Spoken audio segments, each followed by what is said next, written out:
Welcome, everybody, and welcome. This is the last installment for this season, and maybe there'll be cliffhangers to kind of wait to see what's happening next season. But this is the Evidence into Practice series, which is we've gone through now in development with Alberta Health to provide some in-service opportunities to learn a bit about health economics. And today we have two speakers. We'll be going through the speaker presentations, and so those who happen to be able to be watching online will be able to see the presentations, and then after the presentations we'll be having a discussion with some questions and answers from the group within the room, and so we'll be saying goodbye to those people who are online. My name's John Sproul. I'm Senior Policy Director with the Institute of Health Economics, and we have two speakers today, Dr. Eldon Spackman, who's from the University of Calgary, who is a health economist. He'll be giving a presentation, followed by your own Dee-Jay King, who's Executive Director of the Health Economics branch in Alberta Health. So first I'll call on Dr. Spackman. Welcome to the podium to give his presentation.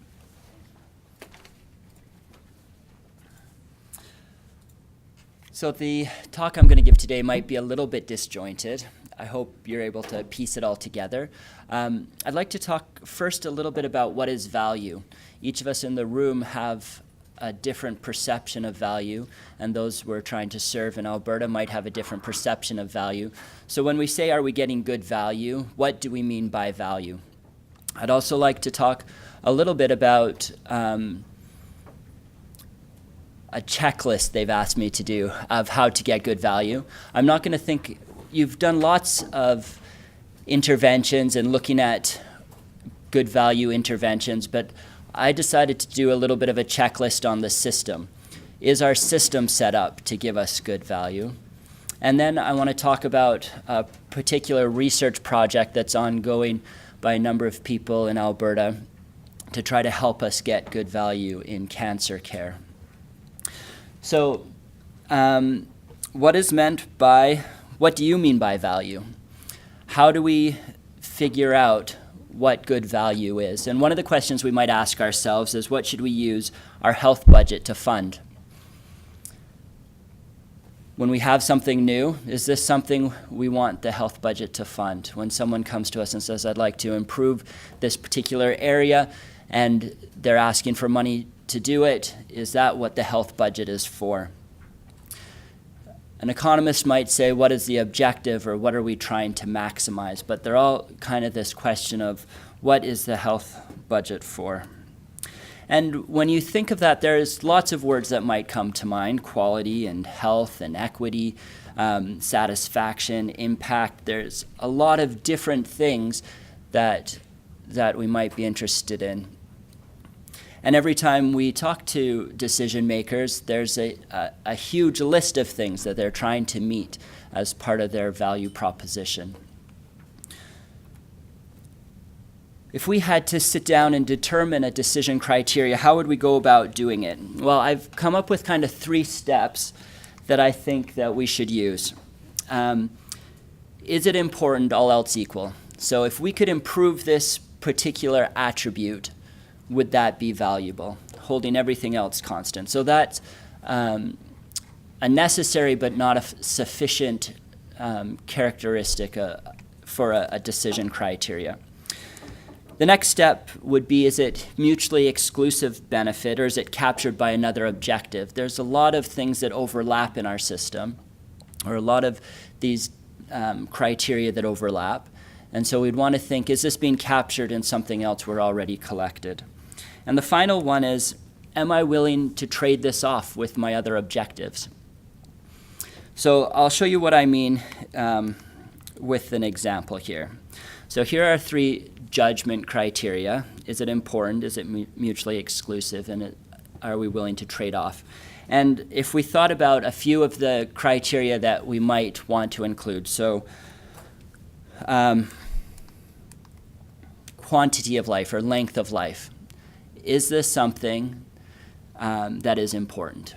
So all else equal, if we could improve length of life, should we do it? I think it's pretty clearly a yes. Is it mutually exclusive? Well, right now it's our first criteria, so let's say yes. And third, would we be willing to trade off? Well, it's our first criteria, so let's say yes. So length of life we think is important, and we'll start with length of life as our objective that we're trying to maximize in health. So another objective we might have is to improve quality of life. So is it important? I think everyone would agree yes. Is it mutually exclusive from quantity of life? Well, I think there's ways that we can measure it, that we could say that we could separate the two of them. And would we be willing to trade off quality for quantity of life? I think that most patients would. I think most of us in the room would be willing to trade off some quantity of life for improved quality of life. So I would say let's put these two criteria on our list. What about equity? This is another thing that we often think about with our health budget. Let's pretend we know what the definition of equity is and that we have an agreed upon meaning for equity. Are we willing? Is it important? Yes. As a society, we generally think of equity as being important. Oh, I'm sorry, I'm falling behind on this one. Is it mutually exclusive? Well, we can think of equity positions that are mutually exclusive from the quantity and quality of life. So the question is, beyond quality and quantity, is equity important? And I think we could probably say yes.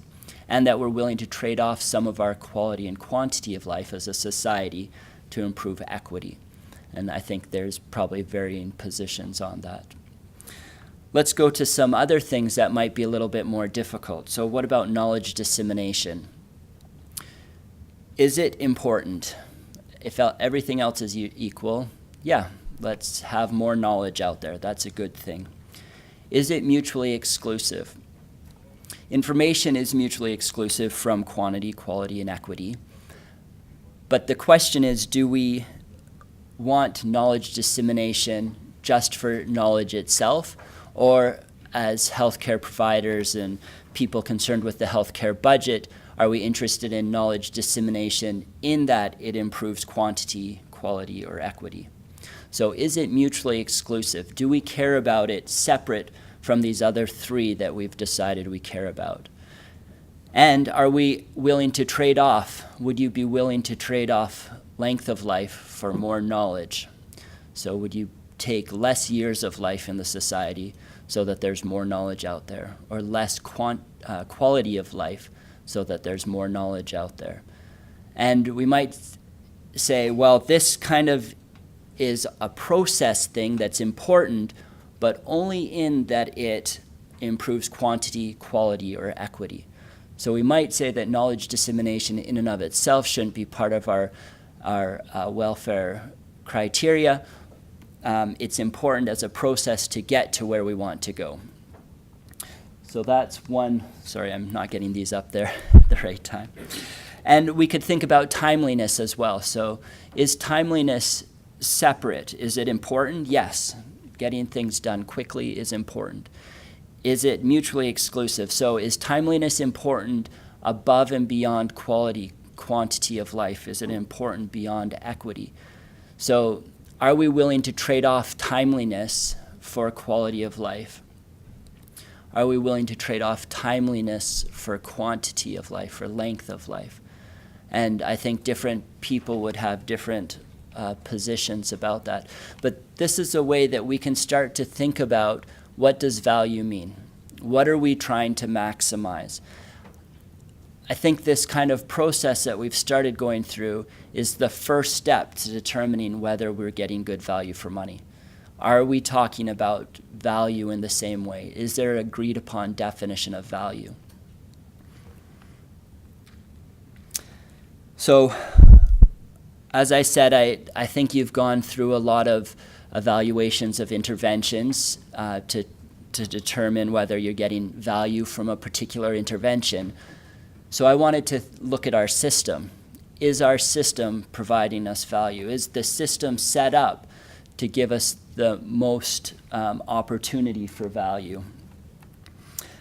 And I came up with three kind of ideas. So is there an explicit assessment process in place? So do we have guidelines And I think the explicit part is a really important part of it.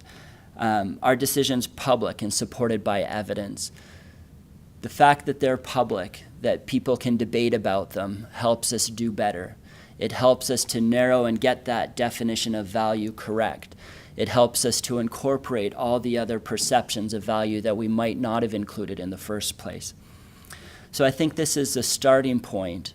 Can we still have a system that is not value for money? Yes, I think so, but I think this is our first step in getting there.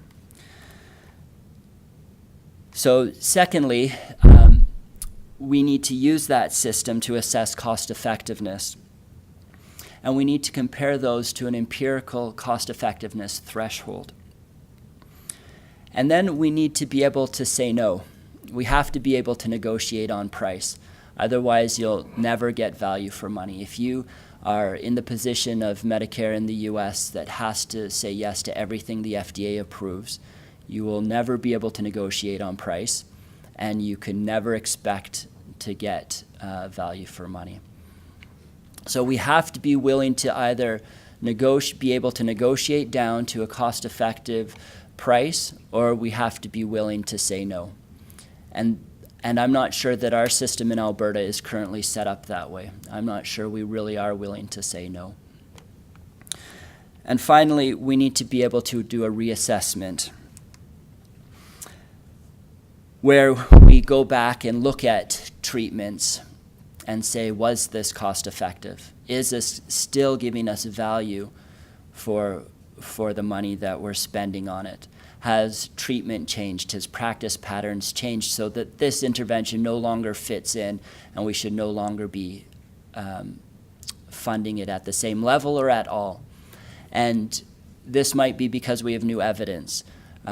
This might be because there's new treatments, but we need to be able to reassess and then again have a mechanism for stopping the things that are no longer of value to our system.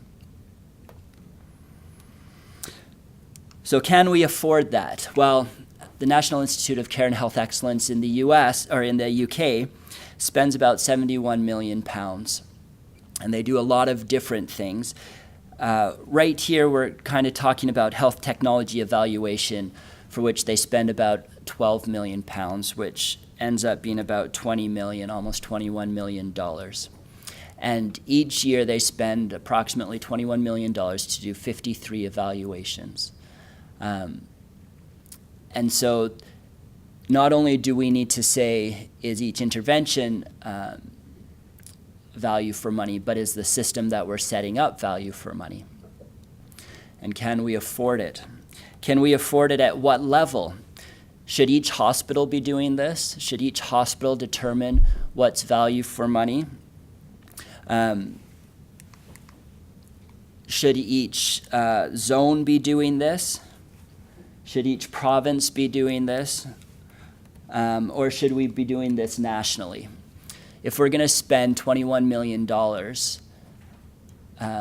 how do we determine at what level we should be doing these evaluations?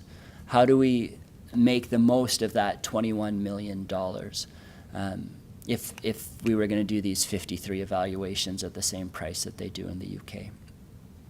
So my assessment is that I think there's some principles that we need to think about when we're trying to determine the size. And those principles have to do with perceptions of value. Do our perceptions of value, are they consistent across hospitals, within zones, across cities in Alberta, or across the country? And we want to take advantage of those shared principles and be able to spend and not duplicate the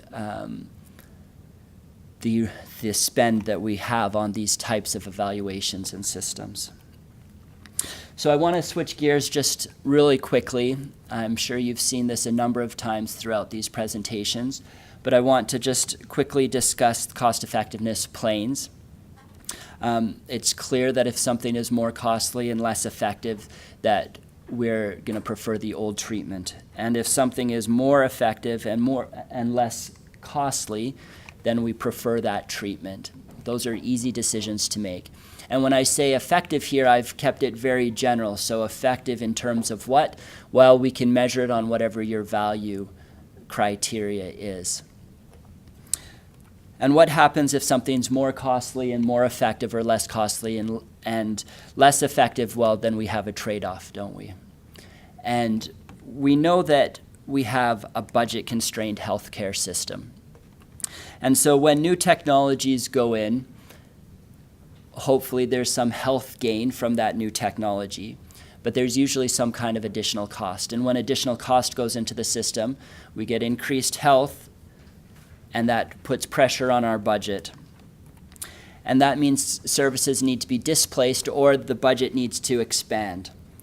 If the budget isn't going to expand, if we do have a constrained system, then we will have something coming out of the system, something being displaced. And with that, our health that's displaced as well. So for example, if we have a new cancer drug that is $100,000 and there's one patient who's going to get it, that $100,000 has to come out of the system and somewhere else. And maybe it comes out of the nurse budget, and we can't have as many nurses. And so all those people who would have had the better care of that additional nurse no longer have that improved care. So that's health being displaced. So when we think about the cost effectiveness plane, we can actually think about it in terms of the patient's health and somebody else's health. We don't have to be technocratic bastards who only think about dollars. And I hope this slide will convince you that we're not, that actually all we care about is health. And the job of the health economist is to look at and to bring to the table someone else's health, the person's health that you're not aware of. So we're aware of the patient's health. There's lots of evidence on that those patients come to the table, the physicians treating those patients come to the table. But the opportunity cost is someone else's health. And so now, when we have less of a patient's health, so less effective, that's less of the patient's health, and more costly, that's less of someone else's health, and we clearly don't want to do that. But if there's more of the patient's health and more of someone else's health, then we're down in this bottom right corner, and we clearly want to do that. And then in the two, the northwest and southeast corners, we have less of someone else's health and more of a patient's health, or more of someone else's health than less of a patient's health. And it's clear that we're trading off health between two different patients, one in front of us and one that we don't know about. And this is our job as health economists, is to bring this to the table, to make aware that we are trading off someone else's health. And so we come up with a threshold, a line that goes through to help us to make that decision, and everything below the line we say is our region of cost effectiveness, and these are the things that trade off in a way that we are happy with the trade-off. So I want to talk really briefly about an ongoing CIH project between University of Alberta and University of Calgary and Alberta Health Services, looking at the cancer care in Alberta. And the main goal is our phase 4, which is to estimate the expected marginal cost per QALY. So we've made an assessment that the important things are captured within the QALY. The value that we want to measure is captured in life expectancy and quality of life. And we're looking at what the marginal cost per QALY is. So if I spent $1 more, how much would I get in cancer care? If I spend $1 less, how many QALYs would I lose in cancer care? And this helps us to determine how efficient our current system is, and helps us to determine what the opportunity cost of bringing new cancer treatments in. So if I know this marginal cost for current cancer care, then a new cancer treatment comes in and displaces $100,000. I can use this relationship to see how many QALYs we lose if we take away $100,000 from the current system. And we can figure out if that's a good trade-off for the patient as well as for somebody else. To do this, there's 3 other phases. So the estimation of healthcare costs, and we do that using linked administrative data. And we use the administrative data to predict life expectancy of different cancer types as well. And then we try to develop predictive models for health-related quality of life estimation as well. And I'll go through this kind of quickly here. So we have data from 2002 to 2014 on 283,000 patients who have been diagnosed with cancer in Alberta. And we have data that time to event on whether they're censored, they moved out of Alberta, or whether they've died, as well as demographic information and ICD data. So we have 1,980 different ICDs that we can look at. And we have individual level costs available from 2009 to 2013. And so we can look at the different cancers in Alberta and see what we're spending. In the first, in the third column, N tells us the number of patients over a 1-year period who are treated for each type of cancer according to the ICD codes. So C15 to C26 is malignant digestive organs, and there's 1,700, almost 1,800 patients that are treated for that each year. And their 3-year costs, so we've done this all in 3-year costs, is almost $110,000.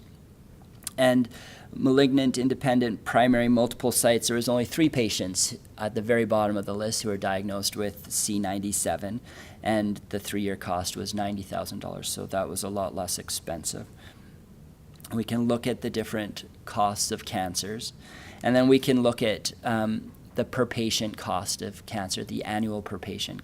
Oh, this is the 3-year average, cost per cancer, and see that bone and articular cartilage cancers are more expensive per patient than at the bottom of the list we have thyroid and other endocrine malignancies. And so we have these 283,000 patients, and we attribute different cancer costs to them, and we're able to look at the different costs for the different types of cancer. We can see that age is an important factor in cancer costs as well. We have one baby who we've spent $1.4 million on, and there's initial high costs of very young who have cancer, and then the costs are higher again around 60 to 80 years old. And you can see that kind of shape that we have. So we have all the cancer costs for each individual patient. And for the cost by age, is that simply like we're taking out the fact that there's more people who have cancer at age 60 than at age 20, right? right, yes. These are individuals. So each one of those dots was an individual. There's 283,000 dots there. They're just all right on top of each other, so you can't see them as well. Right, so the fact that we spend more on 6-year-olds is also because of the fact that there are more 6-year-olds who have cancer. So you don't get that from this, actually. You can't tell that from here. All you can see is that there's around between 60 and 80, it's higher than between 20 and 40. So when they're 20 and 40, we don't spend as much on them as we do when they're older. So if they have other comorbidities, how would you separate that cost from? We're not taking out other comorbidities at all. These are just all cancer patients, all costs. So that would mean if they had other complications, those costs would also be seen here. That's right. Yeah. So then what we do is we look at the life expectancy, and we come up with models to try to predict patients' life expectancy based on their demographics as well as their different diagnoses that they have. So this includes cancer diagnoses as well as non-cancer diagnoses. We come up with the life expectancy for patients. And because not all the patients have died, some of these patients, we have to predict their life expectancy, and so that's what these models are used for. And we come up with different distributional assumptions and try out different models. And we found that a model that had age, sex, 732 ICD variables, and 342 way interaction terms with a logistic model had very good fit. And so that's the model we ended up using to predict the life expectancy of these patients. And you can see that a 40-year-old lives longer than the average patient, and an 80-year-old has a shorter life expectancy, and that different cancer types have different life expectancies. So we can look at the different ICDs and see how they affect it, and then we can, and then the next step is to try to figure out their health-related quality of life. Now, initially we were hoping to get data from AHS or AH on this, and we've had some difficulty doing that. There's Canadian Community Health Survey data, which has the HUE, and the Alberta Community Health Survey, which has EQ5D, which has data that's linked to some of these patients. And so we're working with Alberta Health right now to get this data analyzed. Oops. Pushed stop. Thank you. So once we have this information all together, we can use the health-related quality of life and the life expectancy to predict a quality of a patient. And we can look at how those costs affect the quality. So we take the costs over the last 3 years and we regress that on the quality for each of these individuals. Now, there's some interesting econometric problems. There's endogeneity due to simultaneous causality. And so there's a number of different methods that we use. So we'll use instrumental variable models to predict these. And we use two-stage least squared regression to do it. And we've done it and with some of this initial data and come up with some interesting results. And you get this IV model with, oh, I'm sorry. I forgot you're not seeing everything I am. We can come up with a coefficient B on total cost, which tells us how much we spend, how much costs affect quality. So what a $1 change, what that would affect qualities. And if we take 1 over B, we can get the cost per quality, which is very similar to an opportunity cost threshold. And what that cost tells us is if it's very high, so let's say that it's $2,000, that means that it costs us $2,000 for every quality that we spend in cancer care. That might suggest that the system isn't as efficient as we want it to be. If we had, for instance, a willingness to pay of $100,000 per quality. But it would also tell us that we could improve the system by displacing things currently in the system by anything that had a quality that was more efficient than $200,000 per quality. Yes? How are we measuring quality for the cancer patients? So we have their life expectancy that we've predicted with our models, and then we predict the health-related quality of life. We can combine those two to come up with a quality.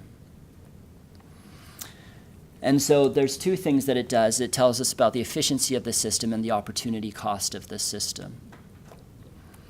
And as I've said, low cost per quality means that we're efficient and we have a low threshold. And a high cost per quality tells us that we're inefficient. And that kind of depends on the threshold, because if our willingness to pay threshold is lower, we wouldn't necessarily want to use this very high cost per quality as a threshold. So conclusions are, value depends on the eye of the beholder. We already knew this, but we need to sit down and talk about it. We need to say, what is value? What should our healthcare system be paying for? How are we using our budget? And do Albertans agree with that? There's methods of available for assessing value. We know this. You've had a number of luncheons on it. But if we're going to get value, we have to be able to say no. National assessments and recommendations may be better value. We might not want to spend this 11 or 13 times. We might want to do it as a nation and work together to come up with, if we do have shared perceptions of value, to move towards a more nationally cohesive system. And we have a lot of administrative data in Alberta, and we can start to use that administrative data to understand the efficiency of our system. Today, I've showed you some methods to look at the efficiency of cancer care in Alberta, but we could do this for other areas as well. and we could help us understand how efficient each parts of these systems are. Oh, there we go. Great, thanks very much, Eldon. And just before I call on Dee-Jay, just a couple of quick questions that or thoughts that sparked from your presentation. One, just so people are aware, all the provinces and the national agency do cooperate, and they're trying to do that in the last little while. There has been a Pan-Canadian HTA collaborative which has been established, which includes CADITH, who's helping organize it, Health Quality Ontario, INES in Quebec, the IHE in Alberta, and then BC's decision support kind of services. So they're trying to cooperate to make sure that there isn't duplication of assessments that are done, and looking at some shared projects in that regard. The other thing quickly is that this type of analysis can be applied to other things besides kind of individual clinical interventions and therapeutics.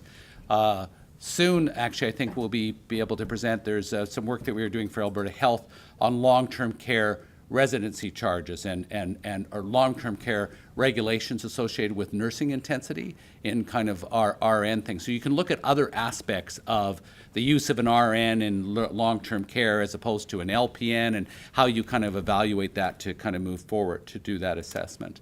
And these are complicated and complex, and one has to get real priorities from the government of where they really want to explore. And just one example of cooperation, and it was initiated out of your department with Glenna Lang working with Saskatchewan and Manitoba. And actually, you can go look on our website under the Ambassador Program, and there are clinical guidelines that have now been established for the use of immunotherapy and blood transfusion. This was a thing that was identified as a major problem where they feel that there was waste of resources in the use of immunoglobulin, which is life-saving and dramatic in some areas, and probably overused in other areas. So clinical guidelines have been developed jointly between the three provinces to say how these products should be used for better quality and safety. But even going and looking at them and seeing the amount of clinical engagement that had to occur and analysis around that was a worthwhile investment with that engagement. But you can't do it for everything, so you really have to pick where areas that are going to get the most bang. But I think Dee-Jay is going to now present and talk at a bit more macro level about how a provincial treasurer, I think, might look at the system. Thank you, John, and thank you, Dr. Spackman, for your great presentation. As John noted, I will be intending to kind of pull it up a little bit, a higher level look at the analysis that we do in the ministry a lot. Also, I'm going to weave in a little bit of the decision-making perspective as well. Because, of course, especially from a ministry perspective, a lot of the analytics and a lot of the economic analysis we do is intended to be for decision-making purposes. But before I get into the details of that, I really wanted to thank the Institute of Health Economics and their team for organizing these seminars. This happens to be our 17th Evidence into Practice session. So, and I'm going to go through a little bit of what we've talked about over those 17 sessions.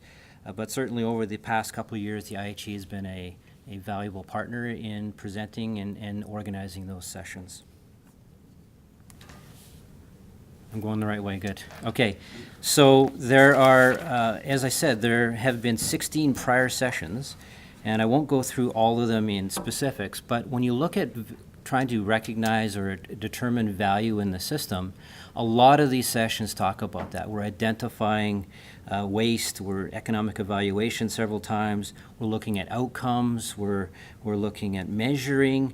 All of these things really are essential in understanding and assessing value, and hopefully over these 16 sessions, 17 now, we've gotten a sense of how to look at value and what we mean from an economic perspective. But there's more than just economics, unless you're Trump, because he seems to be all about economics these days. So I'm not going to talk specifically about, from an economic or a technical perspective, how to look at value. I think Dr. Spackman and others over the past several sessions have talked and explained and kind of pointed folks in the right direction. And I don't want to go into that as much as really talking about the intent of the analysis that we're trying to do, and weaving that into a decision-making framework. Because we're really trying to, within a ministry at least, trying to make better decisions using economics as a toolbox. So at the end of all of this, really health economics and the value that health economics analysis can do for you is really trying to get a sense of what you're putting in and what you're getting out. In the simplest terms, I think that's really value in my mind, is what you put in versus what you get out, and trying to make decisions around that. So you say, well, why do we care? As you might imagine, there are many different stakeholders that are involved when decisions are made, and many different stakeholders that are considered, their perspectives are considered when decisions are made. And so that's part and parcel of the art. We rarely have two factors that we're looking at. There might be, 5 or 10 or 20 different factors or more. And so how do you then draw a chart that explains or shows all of those different perspectives? And many times the data that we have doesn't actually quantify a lot of those perspectives. And so that's part of the art that the decision makers have to work with. But before we get into some of that kind of decision-making framework, I want to show how does Alberta compare broadly to many other jurisdictions in the world. And this is specifically on looking at government-only spend, health spending, and it's standardized at US dollars for purchasing power parity. And it's looking at trends over the last, I think, roughly 25 or so years. But you'll note there that Alberta, depending on your perspective, does quite well or quite poorly. They're very high in comparison to, basically this is G7 countries and throwing in Australia, Ireland, and New Zealand. Just kind of ones that we would normally consider comparator type countries. We've also thrown in Canada, interestingly. So you'll note that Canada is middle of the pack. And so our provincial colleagues are doing have a different cost profile than Alberta. Okay. So we are near the top, and as soon as you're near the top of any list, you tend to get a little more scrutiny. So when we go back to government for more money, I'm sure somebody in their office pulls out the chart and says, well, why do you need more money? So again, that's where the value equation starts to come in. So are we getting value or are we not getting value? Hopefully I haven't lost anybody yet, but again, high level, we're one of the youngest provinces in Canada from a population perspective. We have one of the highest population growth within all the provinces. Could be related to the oil patch. We also, from a health spending perspective, we spend in excess of $20 billion per year, about $40,000 every minute. It's a big issue. It's a big problem. Depending how you want to slice the pie, we're about 40% of the government budget. But if you look just at operational costs and excluding capital, we're much higher. We're closer to 50% of the government budget. So from that perspective, again, big issues, big questions, big problems. Big opportunities as well. So again, pretty high level here. This is a chart that shows, on the right-hand side of this chart, really shows by age cohort what the costs are in the system for different folks. And you'll see that there's basically a U-curve. The very young typically have high costs, so there's birth involved, there's preemies, those type of things. And then of course as we age, costs tend to go up as well. And on the left-hand side of that chart, which is a very interesting part in my mind, it looks at the average growth over the last 10 years or so per annum. And you'll note there that there are several categories that are growing quite strongly. So this is not how big they are, it's how much they're growing. And so that's an interesting perspective, that we spend a lot on seniors and we are growing that spend significantly. So anything over inflation or GDP growth would be considered a challenge fiscally, okay? So what's our population look like? I said it was younger. So if you look at this, this is a look at Canada versus Alberta. Sorry, I went notes pages, so it's a bit small on mine. But the dark color is Alberta, and the lighter color is Canada as a whole. And so you'll note that we have a much younger population in the lower age ranges, so 20 to 30-ish, and anything over kind of 40, 35, do I got this right? Anything over about 45 years old, we have less in our population tree, less people. And so that bodes from the perspective of, well, we're already the highest, one of the higher costs on a per capita basis. So, and we have a younger population. That doesn't make sense, because if you throw in the cost curve that I just showed, you'd expect that our cost per capita would be lower, okay? So where's this going? So I got rid of Canada and said, well, what's the projection for Alberta? And as you note, again, the senior population is going to grow dramatically in Alberta over the next few years, 20 years or so. So again, costs are high. Where are they going? Well, likely going to go higher. I know there's lots of people working on technology and innovation that will help us hopefully mitigate some of those cost growth factors, but it seems like we might be on the wrong cost growth curve. And from that perspective, are we getting value? I'm kind of painting a negative picture so far. A study was done out of the U of C a few years ago, and looked at our liability for healthcare in the province versus our tax revenue. So healthcare is a pay-as-you-go system. We don't save money because we're getting older. We pay each year for the costs that are incurred that year. Or in our case, we borrow money for the costs that are incurred every year. But this indicated that in Alberta, we might have roughly $140 billion deficit in our current population, which means that there's money that we'll need to spend in future that we currently don't have in the bank.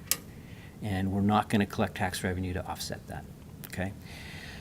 I'm not going to say whether or not that's, how much I agree with that, but it is an expression of what the problem might look like, okay? So, where do we come in? Economists, economic analysis. So again, our ministry is really focused on better value, better experience, better outcomes, the triple aim. Alberta Health Services will talk about the quadruple aim, which is again the providers and the employees within the system and how they contribute and their perspective. But really, value, as we've talked about, is in the eye of the beholder and a function of inputs and outputs. So there's many different ways to determine value, and we, as health economists and stakeholders in the health economics community, can help you understand and analyze that perspective. Okay, so economics is really, there's several fundamental truths about economics, but a simple one is price times volume equals total cost. Went to school a lot of years for that, but it is an essential truth in economics, and it really impacts how you understand the different perspectives. Because as a government, as a people, as decision makers, there's different levers. Some of the things the government does impacts price, but may not impact volume. Some of the things that you do as a person, individually, impact volume, but won't impact price. So we all play a part in this, and it's really trying to pull together those perspectives. Okay, I'm going to skip over that. Did I? Per capita. So we're at the high end, as I've noted. So why are we at the high end? Well, if we look at the Alberta economy, so I've talked about the fact that Alberta is an outlier in the Canadian context. If you look at the economy, the average weekly earnings of Albertans in general are about 18 to 20% higher than the rest of the country. So I suspect that most people in this room, if you were to take a similar position in Ontario or in Newfoundland, you're probably making more money than those folks. And on an average, it looks to be about 18%. In the healthcare space, similarly, it's about 16%. Now, it ebbs and flows depending on what's going on in the different provinces, but that's still a significant variance factor to what's you know, when you start comparing per capita across the country. So yes, we're about, 16, 18% higher per capita than the national average.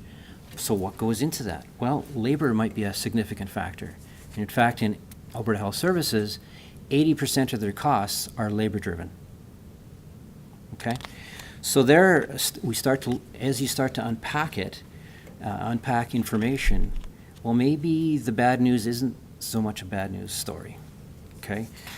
There's other factors. So if you start to unpack that even more, how do you start to break this down?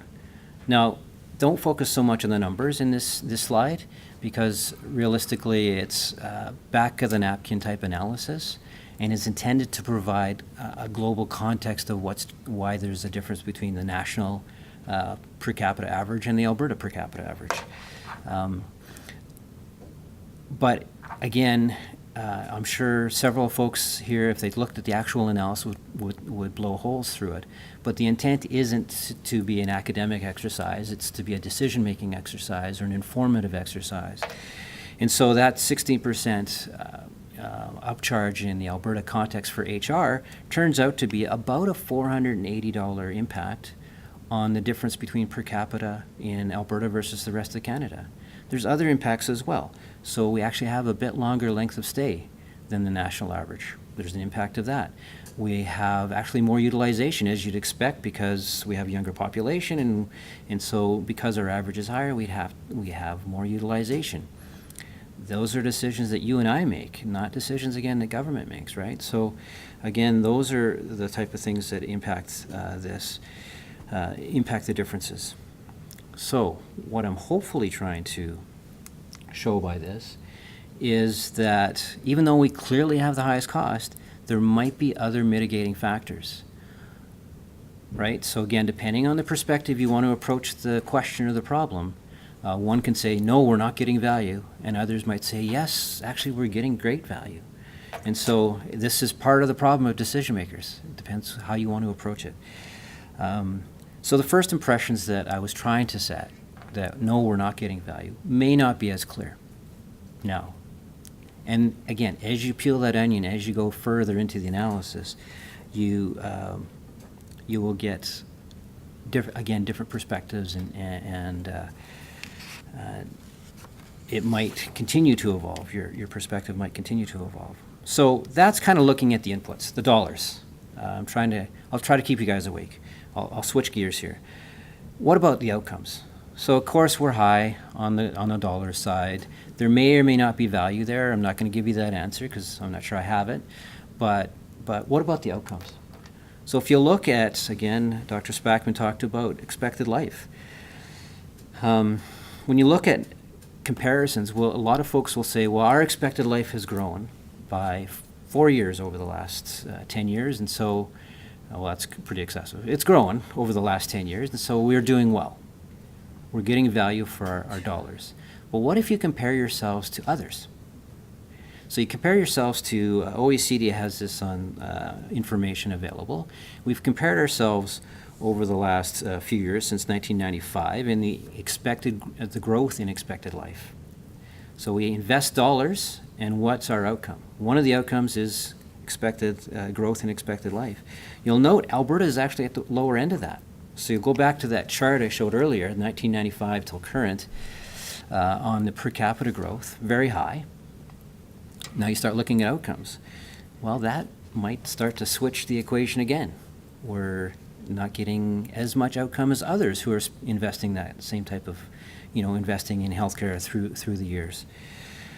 So, again, you keep digging and you get different perspectives going back and forth. I'm going to wrap up shortly here. Again, another one would be infant mortality. So a lot of folks will look at, well, how do you do from an infant mortality perspective? We're actually doing quite well. And so I haven't looked at the longitudinal perspective on this, but we're quite near the top as far as infant mortality goes. And sorry, that's deaths. That's actually pretty bad. I'm sorry. So again, I haven't looked at the longitudinal, but it just clicked that that's a bad thing. But nonetheless, if you looked at longitudinally over time, that might give you a perspective of the investment in that area, and are we improving or not improving. And then, of course, you'd want to probably start to dig even further into what are the subsectors within your environment. So different geographies, different nationalities, different backgrounds of people, and how that might interact with the stats. So you might have one societal group that's doing quite well and others that aren't doing that well. So then those are the type of decisions and inputs that you want to have into your decision making. So that's kind of the outcome perspective. There's a lot more on the outcome side that you could do, but I just wanted to give you a kind of a snapshot of looking at outcomes and how you might integrate that in with the cost side. When you start looking a little more micro, we're getting back into the micro a little bit, you can start looking within the province. So what we've provided here is looking at full service community hospitals, and we try to group folks into cohorts so they're more or less comparable. So these are hospitals within Alberta that are, it's Peace River, so kind of mid-sized, if you will, mid-sized, smaller, but full-service community hospitals, and comparing their average cost per service, okay?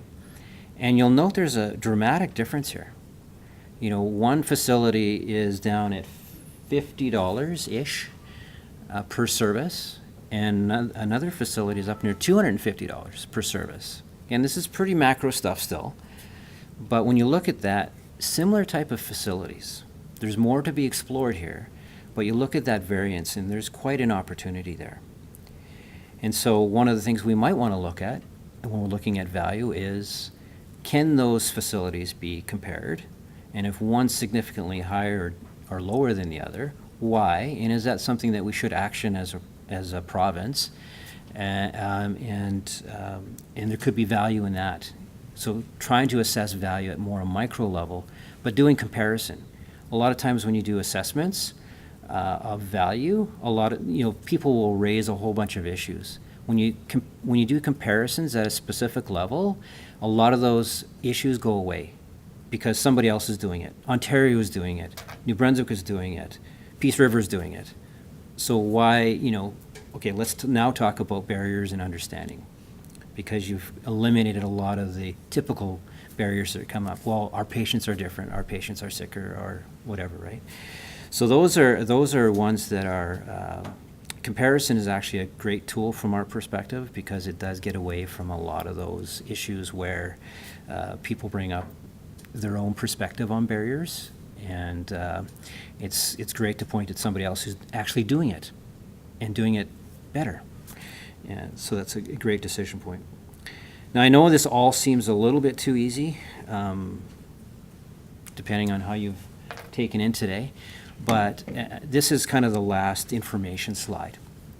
And this really is beyond looking at maybe a facility specific. What if you looked at a service specific? So these are all the knee arthroscopies that are done that are costed in Alberta for a particular year, and what the costs are for those. So some of you are working on alternate payments. And so this would be an interesting one from an alternate payment perspective. If you're to pay for knee arthroscopies, how would you want to pay? Do you want to pay on an hourly basis? Do you want to pay on a block basis? Do you want to pay on a service basis? Again, these are the costs. Again, dramatically different costs depending on the patient. So I've ordered them. from lowest to highest, and you can kind of see a trend here. The trend typically is, probably about an average of 12,000, but can range from quite low, probably, a few $100s, probably a data error, up to $70,000, right? That's quite a range. And so from a decision maker perspective, what do you do with that? There's all kinds of opportunity there, but so this is more about kind of getting the mental juices going rather than giving you specific answers. But I think really the bottom line that I'd like to conclude with, and give you 3 minutes for your questions. The bottom line really is there's many different perspectives and many different data points, but economics is only one tool in the toolbox for decision makers. We can provide great analysis, we can do great studies and provide studies with a lot of fancy language and fancy models, and we need to do that. You need to have that part of the toolbox for folks to make decisions, but there's a whole bunch of other stakeholders and a whole bunch of other factors that need to be included. And what I'm trying to promote today and trying to promote through the value of these sessions is really this can be a critical part of the decision toolbox, and I encourage you to use the resources both internally within Alberta Health and amongst the community stakeholders to use economics in your decision making, and of course that from our perspective helps to make a better evidence-based decision factor as we move forward. With that, I'm going to conclude. Great. Okay, thanks very much, Dee-Jay, and we'll go through some questions for the individuals. I do want to thank also Dee-Jay and his team for their leadership of a few things that have developed in Alberta, I think with their support and from the community. And you did note on Dee-Jay's slide there was a network of Alberta Health Economists, NOAHE.ca,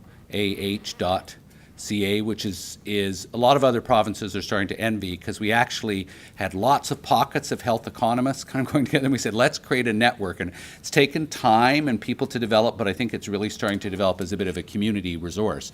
So that NOAHE.ca website is useful to go through as we start to work on things. It's interestingly called NOAHE, because I always think of that as a good term we use in Alberta, because everything has to be done 2 by 2 with Edmonton and Calgary. And that's an interesting thing about the Alberta health system compared to the middle of the Netherlands. You can drive across the Netherlands in about 20 minutes. And Alberta, you do have to provide a certain set of service for quite a disparate geographic population. And you do notice the 3 highest spending provinces are on the kind of thing, where the prairie provinces of Alberta, Saskatchewan, and Manitoba. And there is some interesting work of whether or not you might need a few more. We could operate more efficiently if we had a few more million people to kind of pack in to deliver services. And we're sometimes strapped with having to operate some undercapacity issues. Say in Peace River, you can decide not to have a hospital and have everybody drive to Edmonton, but through that disparate kind of thing of how you design your architecture.